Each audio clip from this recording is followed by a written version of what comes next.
Test one.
and we'll have to back brief them after this. Just to say again for the record, Sammy, Ben, and Tom are not here. Today is a National Day of Prayer. There's a big event in front of the courthouse at noon. But in keeping with that, I've asked for Mr. Snodgrass to open us with a word of prayer. Please. Can we stand? Yeah, let's stand. Let's pray. Father, we thank you for this beautiful morning here in Kershaw County as we just experiencing just a change of seasons, and Lord, just a reminder of your creativity and who you are, and ultimately your faithfulness to us. So Lord, now I pray that you will just be with our conversations in this meeting place. Lord, I pray that you will continue to be with not only our community and our state, but with our nation, Father, on this National Day of Prayer. It's a day in which we recognize just the seriousness and the sobriety of taking time to recognize, Lord, it is you who all wisdom comes from.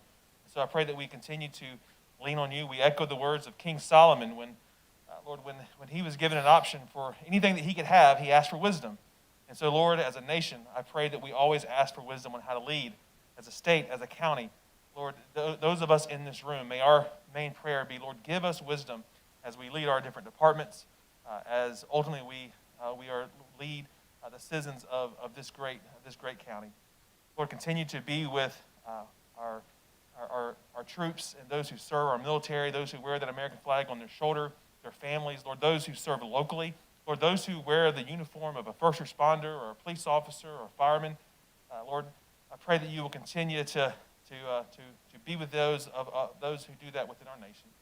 And so, Lord, we wrap all this up. We thank you for your faithfulness. We wrap all this up, and we pray this in the strong and mighty name of Jesus. And all God's people said, Amen. Why don't we do the pledge? I pledge allegiance to the flag of the United States of America, to the republic for which it stands, one nation, under God, indivisible, justice and justice for all. That kicks us off very well. This is a work session. It has no ruling agenda other than the fact that we have some very important people from our community here we want to hear about. Thank you all for coming. And Vic, would you just lead us off? Yes, Mr. Chairman, members of council, we have representatives from several of our outside agencies that the county has close relationships or contractual relationships with, as well as elected officials. This is their opportunity to share their goals and visions and needs with the county. We ask that they each try to keep it to about 10 minutes apiece, with time for questions as needed from council members as well. We'll start with the United Way with Mr. Donnie Simply representing them. All right, Connie, thank you.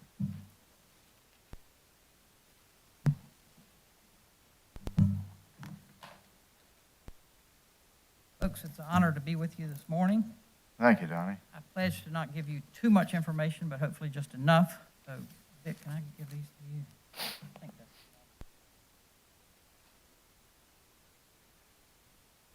I'm here this morning to talk about the Mobile Nutrition Center, and gentlemen, I thank you for your service to our community.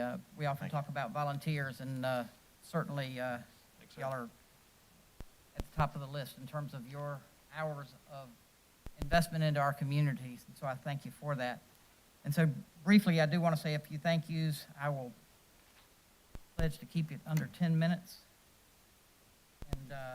and yet cover some things about things I need to say thank you about. First, for Vic's leadership in terms of COVID from the very day that things started. Absolutely. Quite impressive. Council's leadership in giving nonprofits and businesses funding throughout the COVID stuff. Very much a leadership thing in South Carolina, I think. It was especially the move to give to nonprofits. We benefited from that in the amount of $30,500, and we thank you for that. And it really helped us provide a whole lot of help that was not funded through some of the other gifts that we did receive. We did receive approximately $500,000 in gifts that we've been able to allocate. We are just finishing our audit for 2020, and I'm told we're going to be able to carry over about $80,000. So most of that funding has been expended, but we do have some carryover, and of course, COVID lingers on, so we need that to do that. We also have a couple of federal grants that are continuing in the area of emergency solutions grants, which help us pay for rent, utilities, and those types of things for people impacted by COVID over the time. Also, thank you for the $15,000 that you gave us last year as an allocation. We certainly appreciated that through New Day. Your staff do some incredible things, and I just want to point out a couple. One is my staff and I met with Stuart Kidd a couple of days ago about performance evaluations. Y'all have done some really neat stuff in that area, and it's really neat to be able to draw on his expertise as we enter a new phase of our United Way. We've had 4 people retire over the last year, totaling about just close to 100 years of service. Janice Gardner, of course, Wow. Marie Sheorn, Margaret Lawhorn, and Pam Spivey all retired. And so we're in a kind of a new phase of bringing along a new crew of new folks. Excited about that, but also challenged by that. Michael Conley, if you didn't know, in addition to his service with the county as my board chair, this is his 2nd year as board chair. And so we really appreciate his leadership and help on our board. I'm sure he's still doing his regular work as well. He's great in terms of planning, as you know, and has really kept me on my toes as far as that's concerned as well. I think you know the Kershaw County Housing Authority is doing well and moving forward, and Darlene, who's one of their board members now, I have since moved on, but we're still supporting that group, and the Housing Authority has secured some grant funding as well from the state and is doing well, and I think will grow over the years, and so I'm real happy about that. As far as on the horizon, we've got a couple of things going, and I want to keep y'all up to date so that as you see things that fit us, that partnership is important to us. So we have an application into USDA for community gardens. They actually approached us, and so hopefully within the next month or so, we're going to have some funding for community gardens at 8 local churches in our community. Most of those we already partner with in terms of the Mobile Nutrition Center, and I'll talk about that in just a second. We have an AmeriCorps grant that we have submitted in combination with the school district to provide 20 part-time AmeriCorps volunteers to help with reaching 3rd grade reading level by 3rd grade. We hope to hear about that in June, and it would start in August if we're funded. There were 6 agencies throughout the state that were asked to go the 2nd phase of the application process, and we're one of those 6. With some of the new funding that's coming forward from the federal government, they had initially said they could only fund 1 of those 6. I think it's probably likely they'll fund more than that, but we'll just have to see, and hopefully we'll be granted that grant as well. It's a 3-year grant that continues. Sumter County, for example, has had this AmeriCorps grant for the last 8 years. It goes from a 24% match to over 50% by the time you get to 8 years, and so you do have to provide local match funding, and that's where folks like the county come in terms of being able to help provide some of that match funding. In this case, the school district has stepped up and said they will pay 100% of the match in this grant. The grant is going to be about, hopefully, around $200,000 a year for those AmeriCorps workers. As far as our request this year is for $30,000, and we're kind of changing up in terms of what we're asking for from y'all. The city has indicated that they're going to be giving us $30,000, $10,000 for transportation issues, and $20,000 for our housing issues. So we've changed our application to y'all to talk about the Mobile Nutrition Center, and that's the handouts that you have. Some of them are handouts for you and your constituency in terms of if you get calls of people needing food, it gives you the locations and the times that those things are going to be delivered out in the community. We are throughout the community, as you know, throughout the county, and have a good focus there. Just one fact and figure, because I know you get whole lots of facts and figures before you. Last year, 2019, we distributed 106,000 pounds of food, primarily fruits and vegetables, to our community. Last year, 2020, that increased to 280,000 pounds of food. And so you can see that we have really stepped up the amount of food and the locations that we are distributing to throughout the county. We are going to be adding one more, and that's where I would ask for county council's input in terms of where you think that next location should be, because it'll probably be, at least for a time, we'll be limiting it to those sites that we've added. And so you can see with the map where those sites are located. If you see a gap that's there, we certainly want to try to fill that. So would look to you for your, not just for your funding, but also for your insights in terms of where we're most needed. We've hired Mary Reams, who used to be with LiveWell, and we work very closely with LiveWell on the activities that we're doing in our community. And Mary has done a great job of not just providing the food, but also some of the recipes. And you've got a couple of examples of that in your packet of recipes that she's handing out so that when they, for instance, give out a spaghetti squash to somebody, they're also telling them how you might be able to use that. And so we want to, as we've looked at the Vision 2030 plan, there are certainly parts of it that talk about a healthier community, getting access to services, getting access to food, and those types of things being healthier. And so that's the part where we are very much partnering with y'all in achieving those goals for our community, and not in a silo, but in partnership. And so one of the things we've seen with the COVID funding, as I talked about, we got quite a bit. Well, the COVID funding is going away, but the need is not. And so your support for this ongoing program would be very helpful to us in terms of being able to continue to provide those services that are needed in our community. So with that, I'd be glad to answer any questions you have. And again, thanks for all your support in the past and hopefully in the future. Gentlemen? I'd like to lead this off. Yeah. Donnie, I just want to say that you come up here and you thank everybody for what they've done, the community, us. But I want to thank you. You and I go back 15 years, and we remember before Vic when there wasn't that good of a relationship with United Way in Kershaw County, but things have changed. I have called you many, many times over the last 15 years. You have always been there, and it's always been for a need for either one individual or a family. But this man has never not jumped on it and tried to make something happen. I just want to thank you. You have earned my trust, and I just want to thank you for all you've given to Kershaw County. Thank you, sir. Comments? Russell? Donnie, thank you for presenting this. As you well know, and you and I met in the gym. Yep. Mr. Gibson introduced us. Yes. I think it was before I even decided to run. Right. So I'm thankful to be sitting here listening to all the good that you do in the community. I've got a question, and probably just because I'm the new guy. Mm-hmm. Is the mobile nutrition center, how long has that been going on? Has that been 2017. okay? So we're 4 years in. Mm-hmm.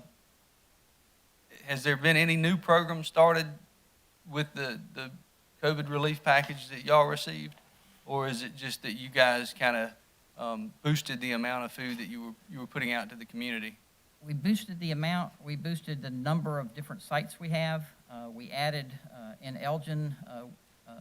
There was a Community of Hope distribution that was going on in Elgin for many years.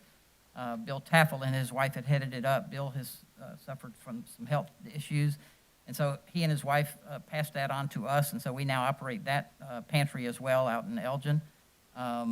We've added 4 churches during this time as well. We partnered with, before we even started with Elgin in terms of that partnership, we were partnering with the mayor and the chief of police over there to do distributions. And then we had lots of pop-up sites that we distributed. One of the things with COVID is that most of our distributors, including Harvest Hope, started dropping the requirement of having to have specific information on each person. And so we were able to go out. There is some concern of people saying, well, maybe people are getting it that shouldn't get it. But for the most part, if you're going to stand in line for an hour or whatever to get food, you probably need it. But it has freed us up. We did change our operations from, for instance, in the churches, they used to go inside the church. They used to be able to select their various things that they wanted. Now we do boxes, and we do boxes and basically no touch. So we're not having to get information from them when we're able to distribute it in their trunk or whatever. So safely distributing, but indeed we did increase the number of sites as well as the the number of pounds. Okay, and that was since COVID. Yes, sir. So you got one food pantry in Elgin that was added and 4 new churches. That's right?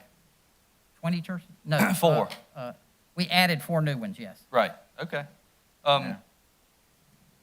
What have we provided in the past? I've looked over the numbers in the Yeah, we've been budget. pretty much partnering with y'all in essence with New Day on Mill. We're not requesting that this year because, for instance, when y'all first started heavily supporting that, it was because we had lost HUD funding. We have since changed our continuums of care. We used to be with part of the Columbia area region, which was called the MOC, Midlands Area Consortium for the Homeless. We've now moved to Total Care for the Homeless, which is based out of Florence, Sumter, and Myrtle Beach. We now have received HUD funding once again, and so we're not requesting it for that. So what y'all have been doing has been primarily for the housing aspect of what we do. As I said, this year we're changing that to ask you for the assistance with food. The COVID grant that you gave us, the $30,000, about half of that went toward the Mobile Nutrition Center, and then others to some of the other disaster relief we were providing. Well, thank you very much. Thank you. Appreciate everything you're doing. It Yes, sir. seems very complex, and it's a good cause. Thank you. Yeah, I'd add thanks to everyone here, especially well done. Can you comment on, and we're trying to figure it out too, on the federal funding that seems to be offered in the Congress? Yes. Timing and amount. Have you got any views on that? Of the new money, no. Our state has been hesitant to give money to nonprofits, and so we do have a state United Way, and I serve on the board of that United Way of South Carolina. We are trying to do some public policy work with the state to try to get some funding to nonprofits because we feel like there's a lot of good that we can do in that realm, but it's been pretty tough to get any support, which is, it's federal money, but it's coming to the state, so the state's deciding where it's going. But we are trying to lobby pretty heavily to make that happen. I don't know that it will. It's kind of a relationship building activity that's going on at the State House and all of those things, as you well know. But I think I'm hopeful that there's going to be some. We have gotten most of our funding through the OEO and primarily for housing-related things. So we have 2 ESG emergency solutions grants that are ongoing. Actually 3. One that's just the regular, and then 2 that are specific to COVID-related assistance. And we have probably $200,000 for this year in that realm. It has to be spent by September of '22, and there are certain milestones along the way as well, 20% by a certain period and 80% by a certain period, so that they do know you're using the funding. And I think that's a good thing statewide as well as federally, but I don't know of anything that's happening with the new money, except for, like I said, the good news we have about AmeriCorps. There's probably more money that's going to go to that, so that gives us a better opportunity to secure some funding through that. But as far as direct to nonprofits, I'm not aware of a whole lot right now. Yeah, well, we're all in the most unusual time, aren't we? Yes, sir. Yeah, well, thank you. Any further comments? I just real quick, I'll say, Donnie, thank you so much for your leadership. It's an honor to serve with you on other projects, and always have full trust in what you do, as well as all of the groups that are going to come before us. We have a good relationship with everyone, and for me, there's just this trust factor of I see this as an investment. We're giving you and other groups. It's an investment. It's very small investment in which we get a lot of return. The return being 65,000 plus citizens in this county are ensured that there are safety nets that may not always be the responsibility of the government to provide, but yet they're still our citizens, and we need to make inroads for them, and you guys are partners with that. So thanks for letting us invest in that and be a part of that, and keep up the good work. Thank you. Yeah, thanks, Johnny. and Great tr- to see you in person again. And truly, the matching money that we get does stretch it to a long way. Yeah, you multiply it 10 times over probably. Yes. We thank you, and Thank you, sir. have a great day. Thank you, sir. All right, next, if Food for the Soul, Darlene Thomas. could come up and present. All right. Good morning, distinguished members. Thank you for the invitation. Food for the Soul would like to thank County Council for its continued support. Thank you. I would like to take a few minutes of your time to let you know exactly what Food for the Soul has been doing through this past year. I'll just breathe. If you don't mind, I'll just breathe slowly. Let me begin by letting you know that at no time during the pandemic were our services discontinued. In fact, we expanded our services by adding outreach meals to meet the growing need of food insecurities throughout our county and added needed counseling services for our residents. Adapting became a primary component of our everyday business and its success through this ordeal. As Kershaw County became the hotspot for the coronavirus in South Carolina, I met with Mr. Templar and Mr. Blanchard in discussions of how we were going to proceed in case of positive cases within our shelter. It was understood that our population was a high risk and possibly dangerous to the community with their nomadic tendencies. Immediate safety plans were made, our facilities sanitized daily. We instituted mandatory quarantine of our guests to our property. Due to health concerns, 2 of our employees resigned, and we went from 9 to 7 staff members. As the pandemic continued, we lifted quarantine measures, but all the while sanitizing and maintaining a safe 24/7 shelter for the homeless of Kershaw County. During 2020, we sheltered 163 individuals, including 15 children, for 5,890 nights. These numbers, and please, County Council members, please pay attention to this. These numbers contained 11 veterans, 29 victims of domestic violence, and this, most surprising, 54 senior citizens, several in their 80s. We had 43 individuals present with physical disabilities, people with walkers, wheelchairs. At times, we were unrecognizable as a homeless shelter and observed more as a nursing home. Some suffered with dementia, along with incontinence issues, and needed individualized care. Several presented with traumatic brain injury and could not care for themselves. Why to go to a homeless shelter? Because there's nowhere else for them to go. Through grant funding, we acquired 2 professional counselors, a financial stability, job readiness counselor, and a drug alcohol counselor that also specializes with behavioral health issues. This counselor works on site and is subcontracted from the Alpha Center. My staff works to provide a safe and clean environment while providing needed skill sets and treatments in hopes of gaining independence and productivity. Our meal service continued 3 meals a day to all shelter residents.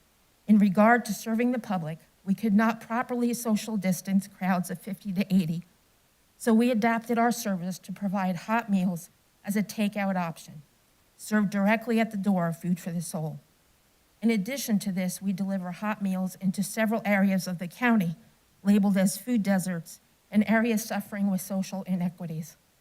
Along with a balanced hot meal, each trip provides approximately 100 pounds of various grocery items, clothing, and hygiene products.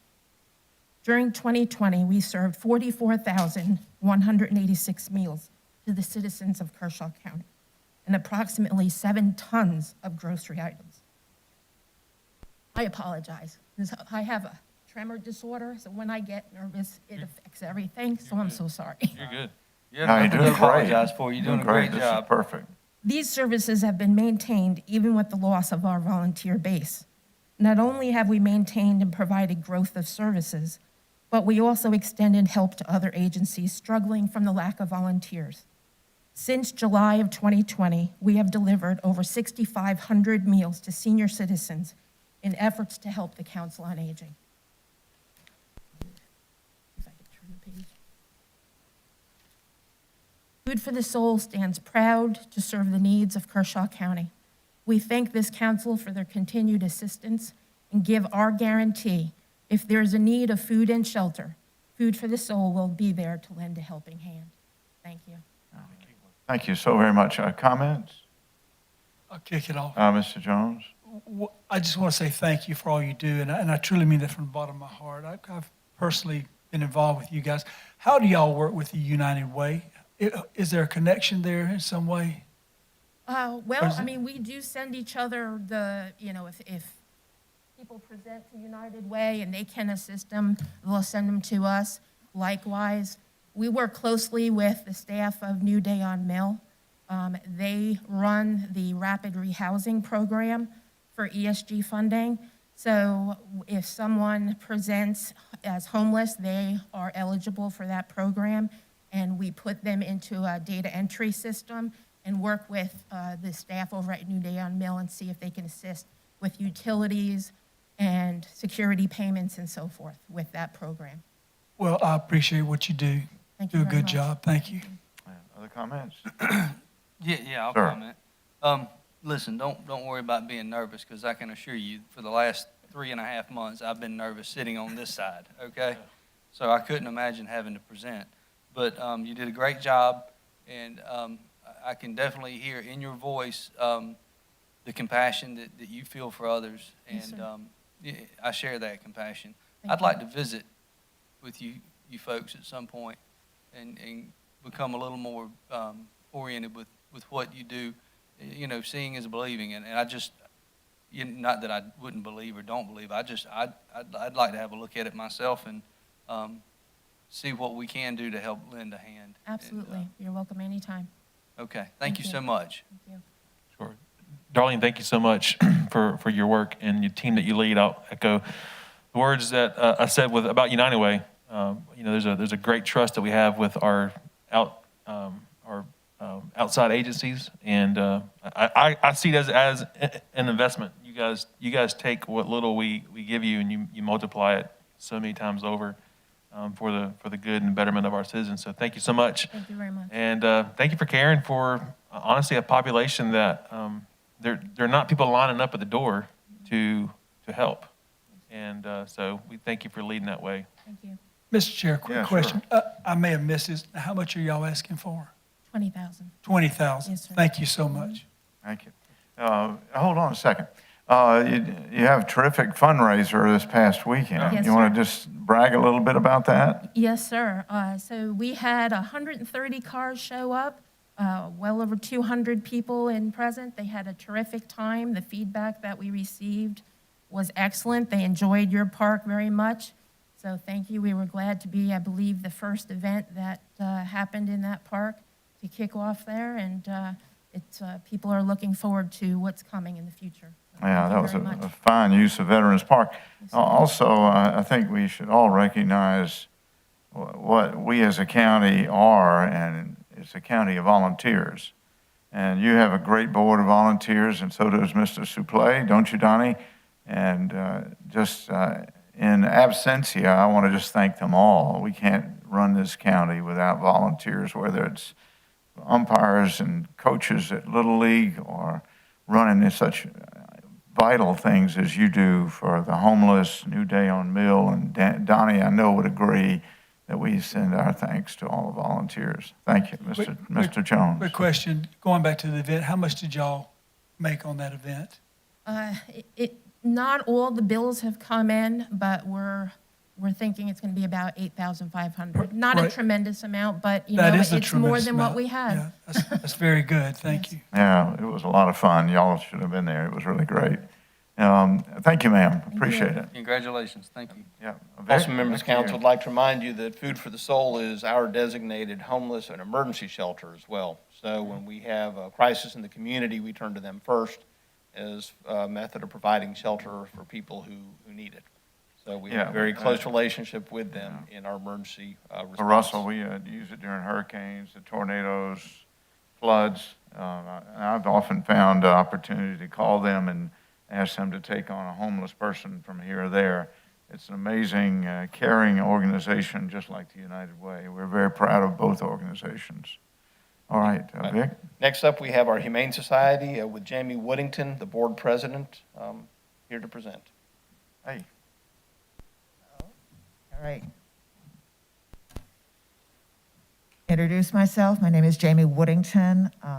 This is not my job, but I am the board president of the Kershaw County Humane Society. I started there as walking dogs in the fall of 2014 when I retired from training racehorses. We do not have a current director at this moment. Our new director, as I've had a handout, Bob Citrello, is starting on July 12th.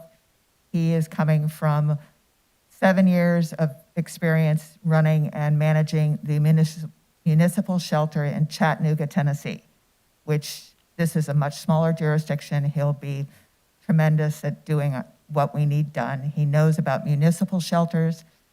He understands that we need to work with the community and animal control to get things done. Our previous director resigned in January, basically due from pressure from the board because she did not work well with our community. Her relationship with the county restricting access to the shelter was not appreciated and was not what we wanted. Good. We, right now, with our budget, the average hourly wages, including the director's salary when he comes, is $12.50 with no health benefits. And I know that at some point, our payroll has been an issue. We have managed to eliminate 2 salary employee positions by having other people in the building take on those duties while still increasing our services to the county, which means the TNR, we had 1,442 cats that were trapped, feral cats brought in, vaccinated, neutered or spayed, and then re-released to the community, where eventually the study that we have, which came from Greenville County as well as Charleston County, said over a 5-year period, if we can continue with those numbers, it will resolve the feral cat population in Kershaw County, which is a huge burden upon citizens. We also spent $18,987 at local vets in Kershaw County with animals that were brought in injured by animal control. These included animals that belonged to citizens that might have been dumped on them by family members and they couldn't care for them, or animals, strays that were injured, and animal control picked them up as strays. We also we do have a crematory that is up and running now so that private citizens can come in, that cannot afford local vet prices and have their animals euthanized and use the crematory services. And we also provide that service to animal control for any animals that they might need help. The numbers for us in 2020, and they were down slightly because of COVID and because we did have to, limit public access to the shelter to a certain extent. But of the 2,547 animals that were brought in, 2,335 had positive outcomes. That means they either were adopted, returned to the owner because they were picked up, and when we return these animals to the owners, they are up to date on vaccines as well as either spayed or neutered, so that and it's a minimal charge for these people when they get their dogs back. It depends on what services we have to provide. So the live release rate, which is return rate, which is return to owner, adopted, or sent to rescue, was 91.67%. 90% and above is considered no-kill. And by being no-kill, that does make us qualified to apply for more grants, which we are actively pursuing. 1,317 of these animals had to go to rescue because there is just such a limited population of people that will adopt animals in Kershaw County. The majority of people in Kershaw County have actually more animals than they can care for. And that is why one of our services, and we've been involved now with some of our donated food that we do not use because of branding or quality, but we never turn any donation away. It doesn't make any difference. But what we do is resource those donations that we don't use.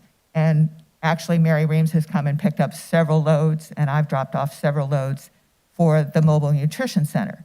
And our goal is, as she's distributing these foods to some of the communities in Cassett and Bethune and to these people that are income restricted, to get maintain a list of these people and start to realize who they are, so that at one point we might be able to set up a mobile center out in their community to help them with these animals, because a lot of them do not have access to transportation to get their animals to the shelter. So by slowly but surely building a relationship with these people in these outreach communities, we hope to be able to provide better services to them. A lot of them do not do social media, and so they don't realize some of the programs that we have available to them. And of these programs, one of them is our voucher program, which we maintain and manage for any income qualified people in Kershaw County. We have the application on our Facebook page as well as our web page. If they qualify, which basically means they're on some sort of assistance, they give us $30, and we set up appointments for them at, it was originally 3 of our local vets participated, and we were very appreciative. It was Camden Vet plus Watery Vet in Elgin and Luke Camden. Now, since then, Watery and Elgin has had to drop out of the program. They just don't have the staff to maintain it. And I will say, we reached out to every other local vet in the county to ask them to cooperate in this program, and they were not set up to do that. And that's part of the reason for our asked and increased funding, and I'll explain in a minute. But anyway, we process all these applications and review it all, and then we help them set up appointments at local vets. And as I said, that's all for the income qualified citizens of our county.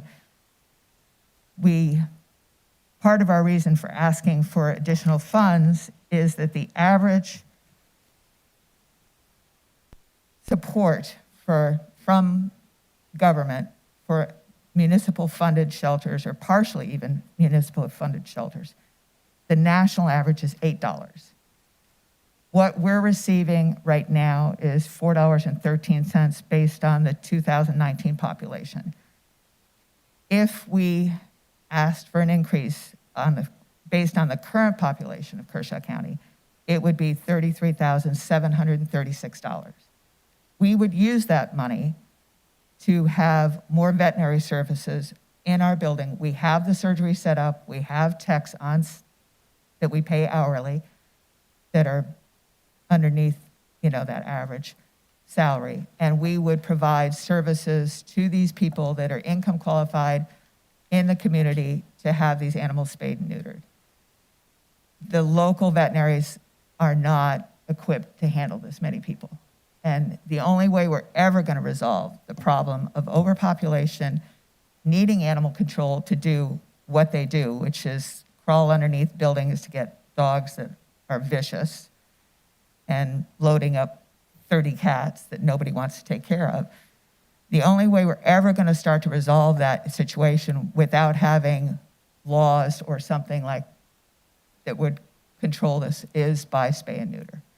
And we just have to have the funds to support that spay and neuter. Other than that, any questions? Just a quick one. And I am not good at this. I'm telling you right now. I'm a retired racehorse trainer. I don't. You did great, and thanks all for being our chairman. That's chairwoman. Thank you so much. How much do we give to the Humane Society now? I believe it's on there. Is it $275 a year? $275. Yeah, I believe it's $275. We receive it in quarterly. Okay, thank you. Comments, fellas? Quickly, Mr. Jones. it's nice meeting you, and I'm very proud of the fact that you folks are really wanting to make sure the public is treated professionally, politely when they come into the facility. And I really appreciate that. A little bit of history. The first spay-neuter program started back in the 80s. Yeah, I was looking for it in the budget. Judy Teal, who was an angel, walked up to me and said, "We're going to start a spay-neuter program." I said, "We are." She said, "Yeah, and I'm going to pay for it, and we're going to do X amount." But I just thought you might enjoy hearing that. Yeah.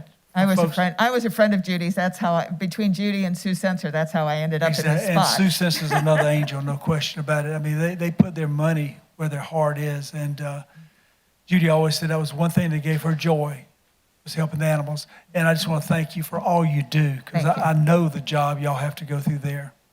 we have a very active, proactive board. They're really stepping up. If we had the fundraiser, the food truck festival, April 10th at Historic Camden, and I was so proud of all the board members that showed up, and I mean physically worked really hard, and we had 1,200 people show up that we know of, and our access was not the most organized because when I contacted Irish Fest as well as the JCs that do the barbecue, they said their first year they were thrilled to have between 300 and 400 people. That's basically, I was optimistic and planned for 500, and we had 1,200. Think So- about this. Think about this. In 1997, Gordon Hartwick, the county administrator, called me in his office because my office is right over there at the courthouse. And he said, we're going to turn the animal shelter over to the Humane Society. I said, they don't even have a strong Humane Society right now. He said, they will. We gave you $30,000 and the board got strong, and look where you are now. No, it's been and the services we provide from the community have increased exponentially. No question. How much did you profit off your fundraiser? Well, the numbers are not totally in, but probably almost $22,000. Wow. But I will say that is because of community involvement. Our print UPS donated in kind for all our print. Traders donated up to their name sponsorship for the liquor. Our board members all sponsor, and then I got name sponsors in the community that all donated as well. Thank you so It was much. a lot of legwork, but it was well worth it, and we plan on growing from here. Other And the comments? music was great, by the way. Other comments? I went, and it was a lot of fun, and I ate too much. The food was really good. But it was a kind of a coming out party along with the party we had at Veterans Park with the Food for the Soul. The county wants to give, loves to celebrate, enjoys these kinds of things, and I even carried some of your trash for you. But there was Sue Sensor out there carrying trash too. Oh, yeah, Caroline Barnes, Barbara Caroline Davis. was really busy. The board members, Michelle Henson, Lee Yeah. Knotts. The community, the board as a whole stepped up and worked very hard. Wendy Satterwhite, she was hauling tables and chairs everywhere. Yeah. And I think I wore out 2 pairs of shoes. Well, number one, we as a county number one, our county is required to have a humane dog shelter of this nature, as Mr. Jones is very well from his experience there. And secondly, can't do it without you. And thirdly, again, the theme of volunteers. There you go. So thank you for coming. Other comments? All right. Thank you very Thank much. you. Appreciate Have a it. good day. Look forward to meeting the new director. Yes, so do I, believe me. Yeah. Members of council, that is the last of our outside agencies for today. We move to our elected officials, and I would start by asking Sheriff Bone to come up and spend some time with you.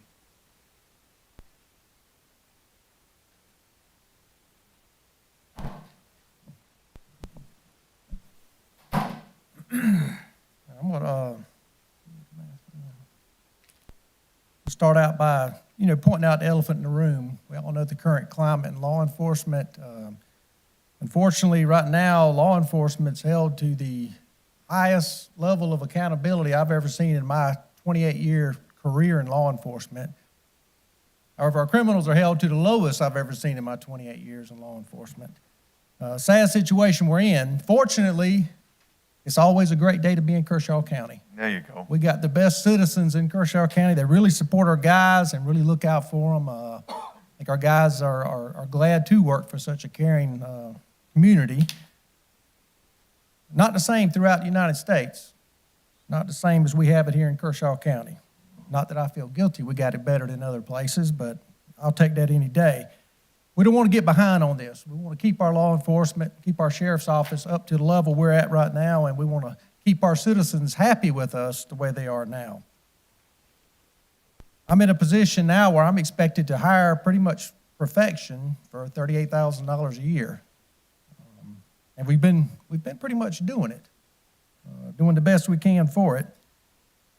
Throughout all this mess and law enforcement having problems, we were fortunate enough that I haven't had to hire a non-certified officer in over a year now. We've been able to hire from other agencies coming here already certified. That's very fortunate. We just hit the point where that's no longer the case. Recently, we've had a couple of openings, and we didn't have any certifieds on deck, so we've had to go into our non-certified. First 10 applicants we pulled in for testing, after calling 10 of them, only 5 agreed to come in. Out of that 5, only 4 came in. Out of that 4, only 1 passed. He only passed by 1 point on our aptitude test. We're not getting the best of pools coming in right now because of the backlash on law enforcement that's going on right now. That's something that we're going to have to deal with. But on the bright side, we have done a lot of great things over the past year. I think we're really close on our accreditation. We're working hard to get that. I think that's very important when it comes to accountability, because we should be held accountable for what we do. Working toward our polygraph again. We don't have a polygraph operator. We're working toward classes and upgraded equipment to get back into that. We just recently got an APHIS machine. That's an automated fingerprint identification system. This is the first time in the history of Kershaw County we've had one of these. We'll be able to, and we got it by grant. So we only got, I think we paid 10% for it, but this is an $80,000 piece of equipment that we were able to get due to our Chief Deputy Steve Knopfels wrote the grant up for us and done a great job. We got it in. We got our guys trained on it this week, so we're hoping to be up and running on it. This means we will no longer have to send everything to the state and use the entire state's prioritizing which goes first and which cases they can and can't do when it comes to fingerprint processing. We'll be able to manage it ourselves. We get a fingerprint somewhere on the scene, it's a case that is important to us, we can put it at the front of the line when we're running it. So you're looking at where we normally had to wait months, now we can wait days to get answers on things. That's a huge tool we've got. Our SRO program's gone real well. I think we're only about 2 schools shy of having a deputy in every school in the county. And I think once we consolidate our northern schools, when they open up North Central Elementary, we should be at a deputy for every school in our county. That's huge. That'll be the first time in history we've had that. But getting into our wants here and what we need going forward is we are going to need some more deputies. As our population grows, we're going to have a need for more deputies out there. We've got more people to service. I understand that we've got a lot of other departments that also need stuff. And the way I look at it is we all have a pie. We all have a piece of that pie. But as the pie grows, as our population, as our revenue grows, everybody's piece of pie should grow with it. Without having to ask for additional fees or taxes or anything to get it. As revenue grows, we're hoping our piece of the pie is going to grow as well as every other department's, because we're some critical needs coming up. I've viewed some of our body camera footage to where deputies are actually rushing to make decisions that I don't want them to rush to make. These are pretty serious situations that they get in that we can't afford to rush to make it, but they're having to because they're backed up on calls and they know they got other calls they've got to get to. That's a recipe for disaster there. We get our vehicles. We took a tough turn last year on our vehicles. I know everybody took a tough turn with our budget. We only got 6 vehicles last year. Out of that 6, of course, we picked up 4 SROs through the state, so we had 4 deputies that needed vehicles. Those positions didn't come with them. We had 1 vehicle that was totaled on the interstate that we lost. So we really only yielded 1 vehicle with everything last year, and with a 95 vehicle fleet, 6 is just not enough. And I understand last year was a bad year. I'm not kicking anybody over that, but if we were to maintain a 6 vehicle a year fleet, that's about a 15-year rotation on our patrol cars that we can't do. Those cars are just not built to last that long. Something else we're going to have to look forward to is our storage capacity. We're probably going to have to go to unlimited storage on our body cameras and our in-car cameras. We're already switching to a new system where we can store cloud-based storage. We're probably going to have to go with unlimited. We're at a position now in law enforcement that we not only need to keep video of what our guys do, we also need to keep video of what our guys didn't do. And with lawsuits now that can go as long as 3 years before they file it, we have to be able to keep all the footage just to prove we didn't do something we may be accused of 3 years down the line. So that's the direction law enforcement's going in, and we're more than willing to do everything we can to stay with the times and to keep our guys accountable and do our jobs and keep our public on our side. Again, we have a very good county, very great citizens here that support us. We don't want to lose that support. I trust council is going to do the best they can to help us stay where we're at financially. And unless you have any questions, that's all I have. I'm going to throw this one over to the council, but I did want to ask about, Vic, how we're going to construct vehicle buys this year. You know, we've got a problem in Detroit with chips for cars. I'm just surprised the greatest nation on the earth can't build cars. But are we looking at a capital fund structure? What do you want to talk about that? Well, yes, sir, we will have a capital budget, and we will do our best to purchase vehicles and equipment this year, but that is a reality that some of the equipment we want, we may not be able to get, at least not in the time frame we're hoping for. But we'll still make every effort we can to acquire vehicles. Yeah, okay. Please, gentlemen, go. Right quickly, Sheriff, I know I sound like a broken record, but you're going into your third year, or you're in your third year, and I don't think you've asked for a budget increase the entire time you've been here. And you've been very good with the taxpayers' dollars. You've been excellent, and I just want you to know I appreciate that.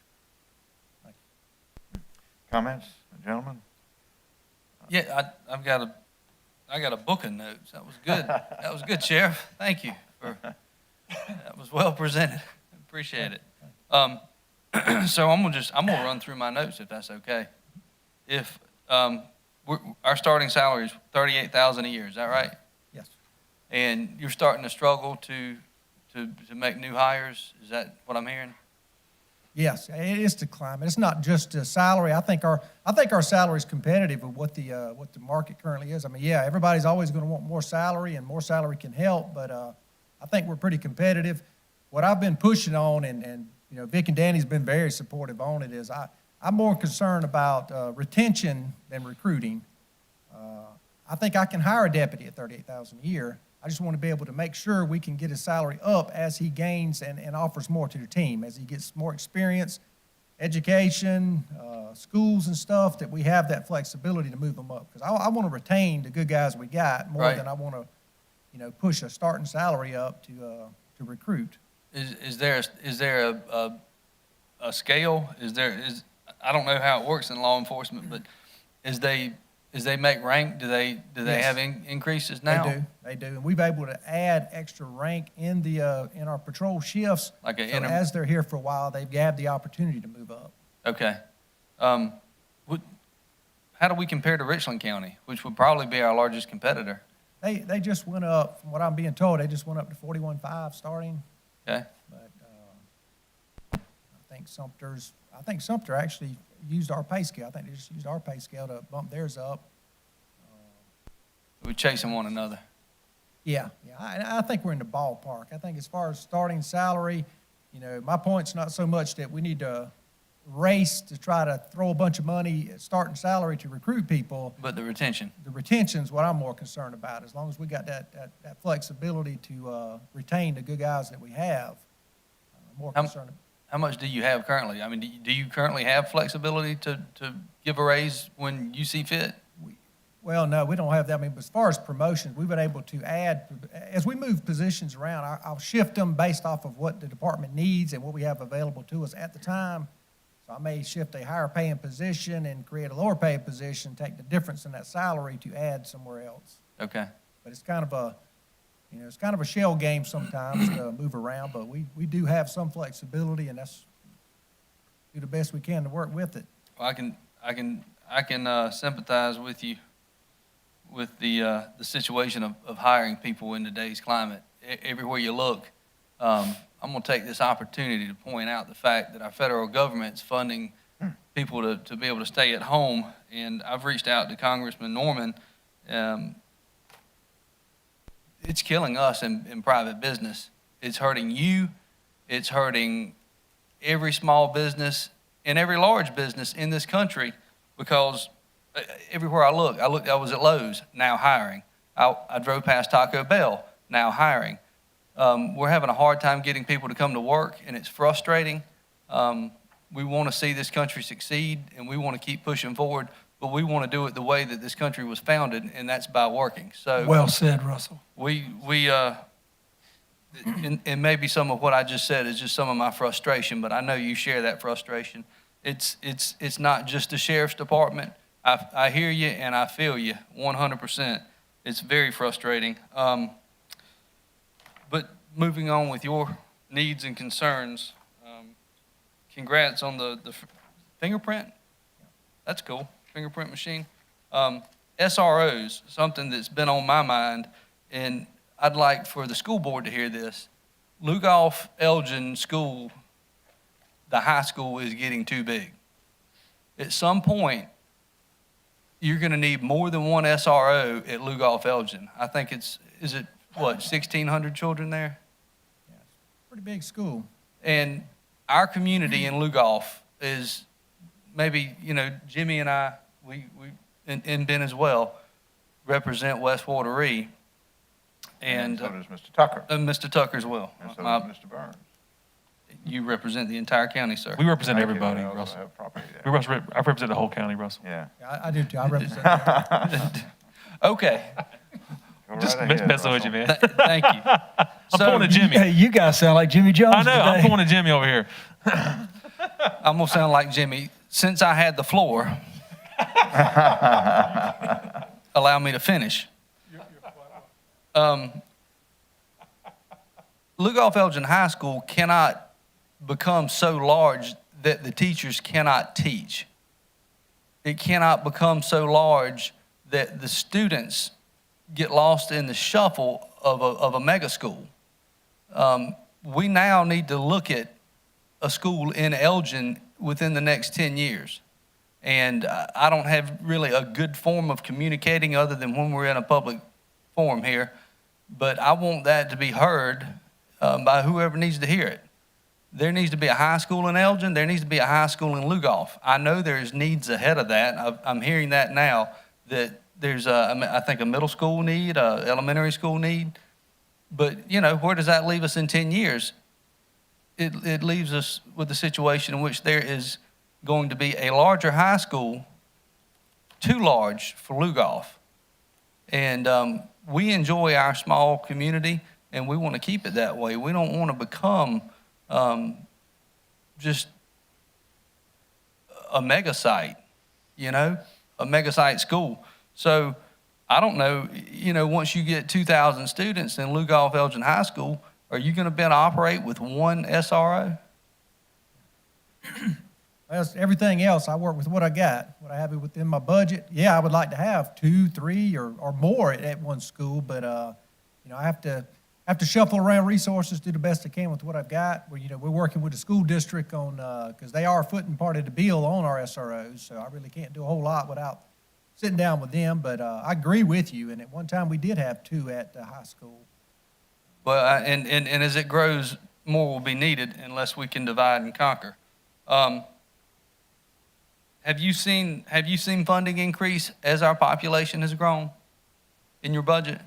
As you talked about that piece of pie and everybody's part getting larger as the total budget got larger? Yeah, I'm talking about our recent census, the numbers. I don't know what they are right now. I know that they're expected to be coming in sometime this year. I have that feeling that our county has grown a lot more than some of our counties around us. We have a lot of growth in the Elgin area, especially. I think once we get those numbers and get those resources in, what I'm saying is I hope that whatever percentage gain out of the additional population, is split evenly with everybody and who gets a piece of that pie. I will echo that as well. It's certainly important. Regarding your vehicles, you've got 95 vehicles and only were able to replace 6 of them. As vehicle costs rise, fuel costs rise, obviously that puts a strain on your budget. Vic, I understand our vehicles are bought through cash flow as a cash flow model instead of a just paying for them as we go situation. And does that enable us to trade them? Does that enable us to are they worth anything at the end of use? Yeah, yes, sir. When we do it through the lease, there is a residual value that we can capture. Not all the sheriff's vehicles are traded in as a rule. They generally move them down, as I understand, through the system.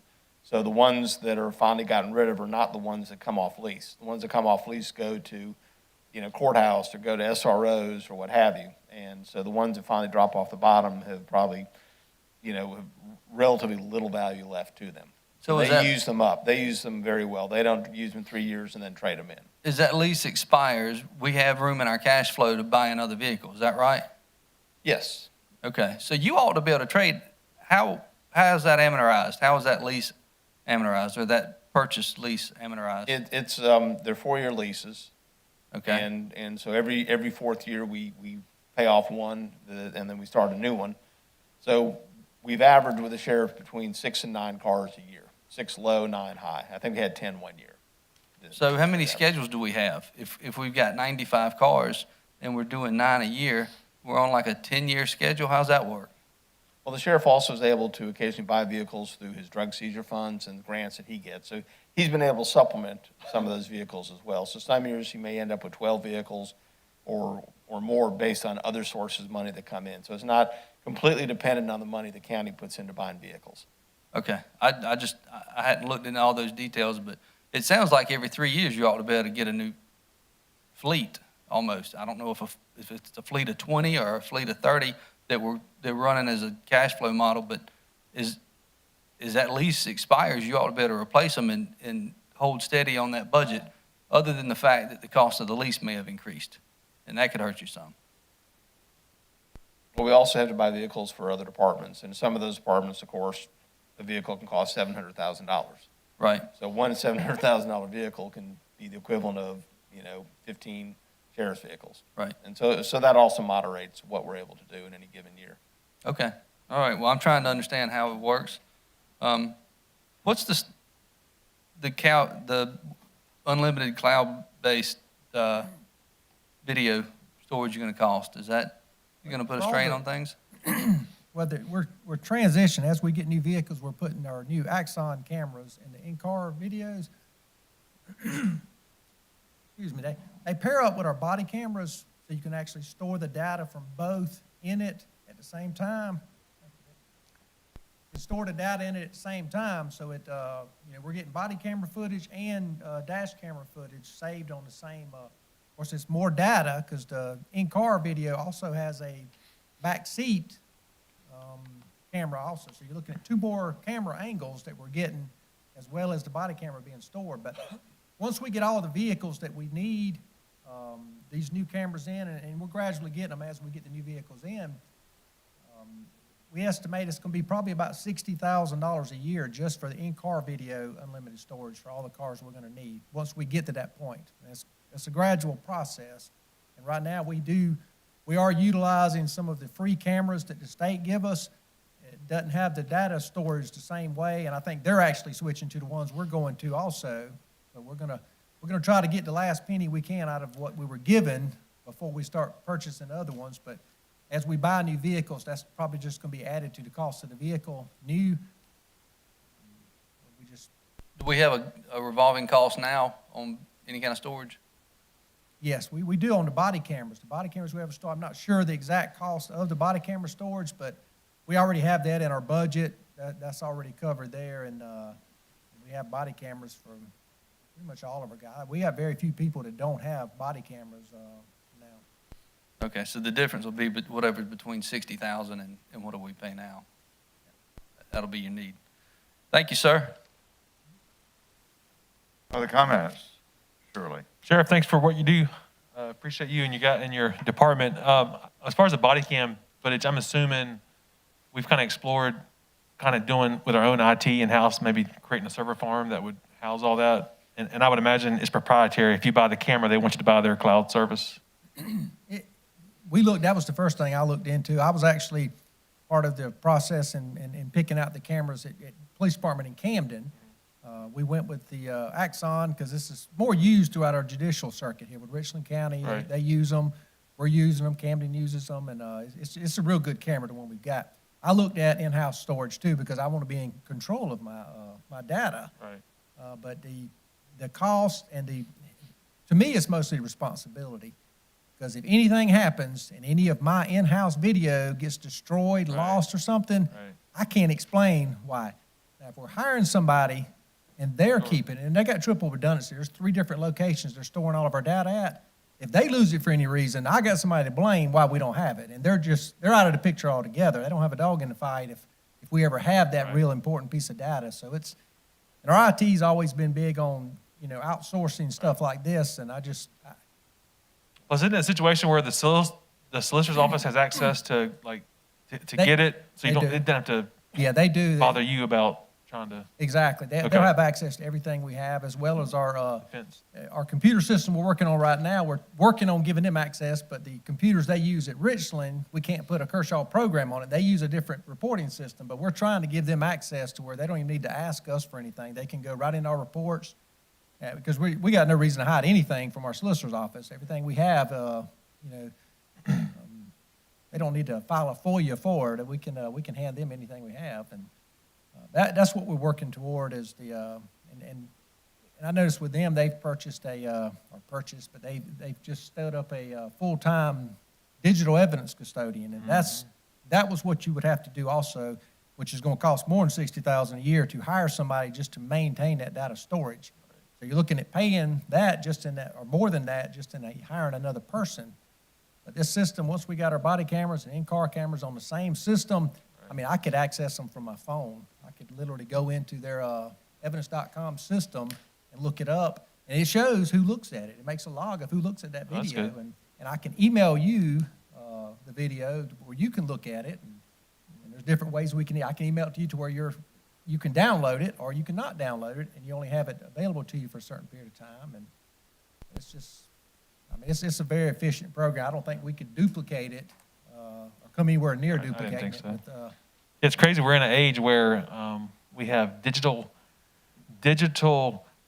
clutter, that we now have to manage. It used to be, and I'm sure you still do, you have an evidence room where someone's managing your physical evidence, but now, probably more than that, you got to have someone to manage all that digital evidence and being able to access that. Are F-150s still working out like the way you thought they were going to work out? absolutely, that was a real good thing. But we Good just truck.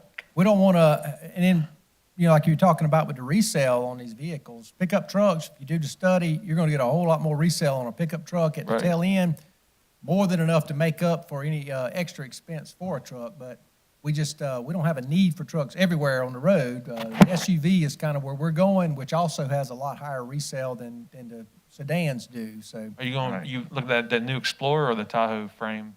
both. But, okay. There's 2 different ones. I don't like, putting all your eggs in one basket. We don't want to start a fleet and then find out a couple years later there's a problem with a certain year model and get it. So we're looking at both the new Explorers and the Tahoes right now. Okay. As far as our pay, where are we at in comparison to like the city of Camden? So I'm just to compare same location as far as trying to get the best people.